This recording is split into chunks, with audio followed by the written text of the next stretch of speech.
Bruh.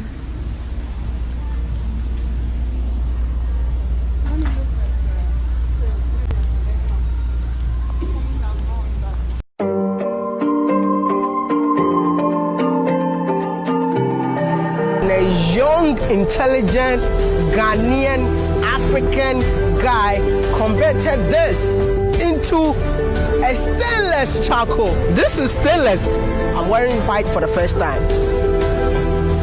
Can you see the blood? No. This charcoal is stainless.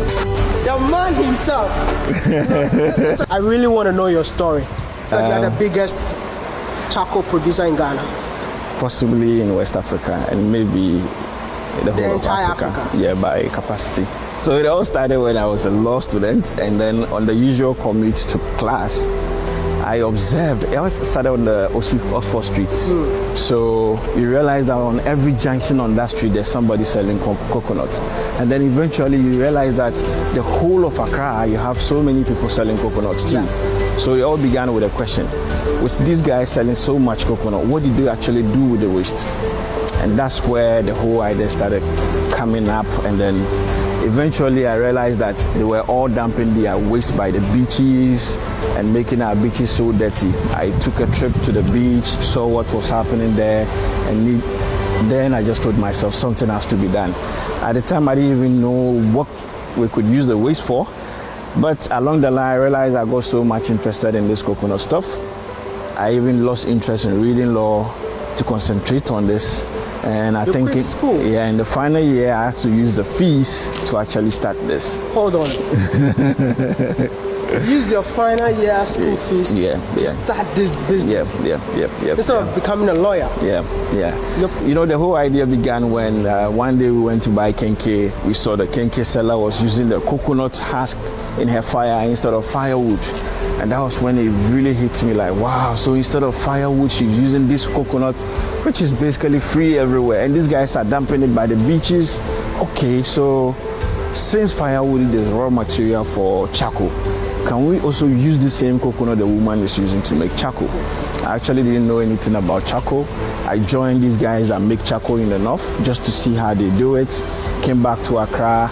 I set up a small process in my house to see how I could convert these coconuts to charcoal. So where are you getting the coconut husk? So I just spoke to a few coconut sellers. Eventually, actually didn't even know where to dump it. So I was even a savior to them. These guys will push their coconut waste from wherever and just come dump it in my house. In your house? Yes. So your house was full of... I had a mountain of coconut in my house. A real mountain, actually. Bro, this story is inspiring. You know what? Let's see somewhere. Let's go. There is something that I'm not understanding. Yeah. You said you started with what? A tin tomato can. A tin tomato can. Yeah. A tomato can, I should say. You were putting the coconut inside? Yeah, so I was experimenting how to burn charcoal. So the process basically is burning something devoid of oxygen. If you allow too much oxygen in, it burns to ash. So you control the oxygen flow and then you get charcoal. So I had this little tomato can, which was big enough, and then we put some pieces of coconut in there. We lit them up, poured sand to cover and prevent oxygen from going in. Wow. It turned out very well, but we had very little charcoal. So the next day I moved to a bucket. So the actual bucket we were using in the house, we made some holes in there, and then we were able to get some more coconut, which was still also very good, but also very little. Yeah. So eventually we moved from the bucket to a barrel. And in the space of a week, we had moved from just a tomato can to like 10 barrels. And what were you doing all this? All of this in my house. In your house? Yes. You know, I just want to know how many people started this business with you, or you started it all alone? First was myself alone.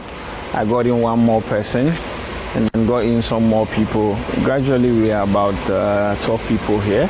So, but then we have so many people on the street collecting coconuts for us. Do you believe that Africa is the future? We already are. And Africa definitely, the world can't progress without Africa.